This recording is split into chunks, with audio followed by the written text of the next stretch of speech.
Edward the Black Prince, John of Lancaster, and Joan of Arc.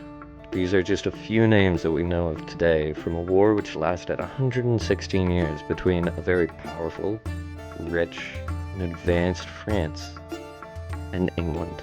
A war which should not have happened, because when you look at one side, it seems almost suicidal, and that is for England. In 1337, France was bigger, richer, and more populated. It had the largest city in Western Europe, greater manpower, and a king who ruled from a political and economic heart of the continent. France was large, much larger than England, and had plenty of kingdoms, duchies, baronies, and manors to call upon. England had none of those. France covered nearly 4 times the land area of England and had a population of roughly 15 to 17 million people. England, by contrast, had about 4 to 5 million. France could lose armies and replace them. England could not. The center of France sat Paris, the largest city north of the Alps, a hub of trade, administration, and royal authority. Paris alone had a population that rivaled some entire English regions. England's capital was London. It was important, but smaller, poorer, and far more vulnerable. England was a kingdom on the edge of Europe, not its center. France was a continental giant. They had fertile farmland, huge river systems going all throughout their kingdom, and overland trade routes linking Italy, the Holy Roman Empire, and Iberia. France could move armies internally without ever touching the sea. England was an island power, dependent on the English Channel, reliant on ships to move troops, vulnerable to blockade, economically tied to wool exports rather than vast agricultural surplus. England's strength lay at sea and in narrow corridors of land, not in massed armies or deep reserves. France also had advantages in authority. The French crown ruled directly over the kingdom, drawing income from royal lands and taxes. While not perfectly centralized, France possessed a far deeper administrative structure than England. England, meanwhile, had a more limited crown, heavily dependent on Parliament for taxation, financially strained, politically cautious after internal instability in the early 14th century. Every English campaign required money England did not easily have. England believed France's size was also its weakness. It was slow to mobilize, politically divided among powerful nobles such as dukes, barons, and counts, and vulnerable along its long coastlines and river valleys. England was not betting on numbers. It was betting on speed, discipline, command, and the idea of that one decisive blow could shatter a kingdom much larger. France was a heavyweight. England was the challenger that should not have stepped into the ring. And yet, against every expectation, England didn't just survive, it shocked medieval Europe.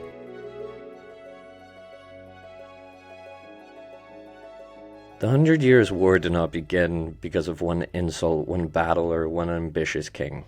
It began because England and France were bound together by centuries of feudal law, dynastic marriage, and unresolved power struggles. And by the early 14th century, those tensions finally exploded into open war. To understand why England believed it had a legitimate claim to France, we need to step back into the political world of medieval Europe, where land mattered more than borders, blood mattered more than nationality, and kings could be both rulers and vassals at the same time. At the heart of the conflict was a uniquely medieval problem.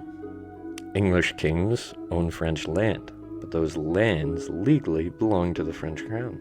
The situation dated back to 1066, when William, Duke of Normandy, conquered England. From that moment on, English monarchs were also powerful French nobles. Over time, English rulers acquired vast territories in France through conquest, inheritance, and marriage. By the 12th century, under Henry II, the English crown controlled more land in France than the King of France himself, including Normandy, Anjou, and Aquitaine. However, these lands were not sovereign English territory. They were held as fiefs, meaning the English king owned homage and feudal obedience to the French king. This arrangement created a permanent contradiction. The English king was a sovereign ruler in England, but a vassal in France. As French royal power grew in the 13th century, French kings began reclaiming these territories. By the early 1300s, England's French possessions had been reduced to Guyenne in southwestern France. Even this reduced holding caused constant friction. French kings frequently accused English dukes of violating feudal obligations, while English kings viewed French interference as an attack on their prestige and authority. This feud over land did not yet amount to war for the French crown, but it laid the groundwork. The turning point of the struggle between these two powers came in 1328, when Charles IV of France died without a male heir, ending the direct Capitan line that ruled France for over 300 years.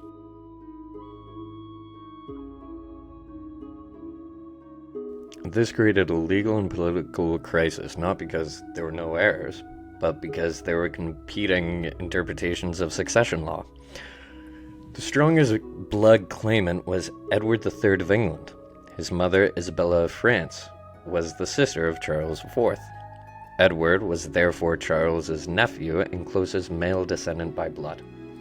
However, the French nobles rejected Edward's claim. The reasoning rested on the principle later referred to as Salic law, that the French crown could not pass through a woman, nor could a claim be transmitted through a female line. Instead, the French chose Philip of Valois, a cousin of Charles IV, through the male line, who became Philip IV of France. Crucially, this was not merely a legal decision, it was a political decision. Accepting Edward's claim would have placed France under the rule of a foreign king who already ruled over England. At first, Edward III accepted Philip IV's coronation. In 1329, he formally paid homage to Philip for his French lands, acknowledging him as King of France. But this omission came at a cost. By paying homage, Edward reinforced the idea that he was just a subordinate noble in France. His lands could be legally seized in France if he was judged disloyal. Philip IV increasingly asserted his authority, summoning Edward to French courts and interfering in the governance of Guyenne. Edward saw this not as a lawful feudal oversight, but as a political harassment intended to weaken English influence. At the same time, France supported Scotland, England's long-standing enemy, further deepening hostilities between the two kingdoms. The situation finally collapsed in May 1337 when Philip IV confiscated the Duchy of Aquitaine, claiming Edward had failed in his feudal duties. This was an extraordinary escalation. From the English perspective, confiscation meant loss of vital economic territory, loss of prestige, proof that the feudal arrangements offered no security. In response, Edward III took a dramatic step. He revived his claim to the French throne itself, arguing that Philip IV's kingship was illegitimate and that he, Edward, was the rightful king of France by blood. This moment is what historians use to officially mark the beginning of the 100 Years' War.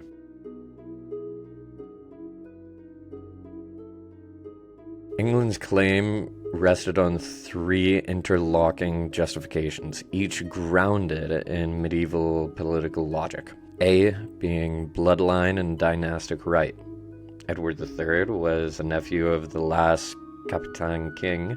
From his perspective, the French had invented legal barriers to exclude him purely for political convenience. B. Feudal justice. English kings believed France abused feudal law to weaken England's position in France, turning technical obligations into tools of domination. C. Strategic and political necessity. Claiming the French crown transformed a defensive conflict into a legitimate dynastic war. This unified English nobles behind Edward and reframed the struggle as a rightful contest for kingship, not rebellion.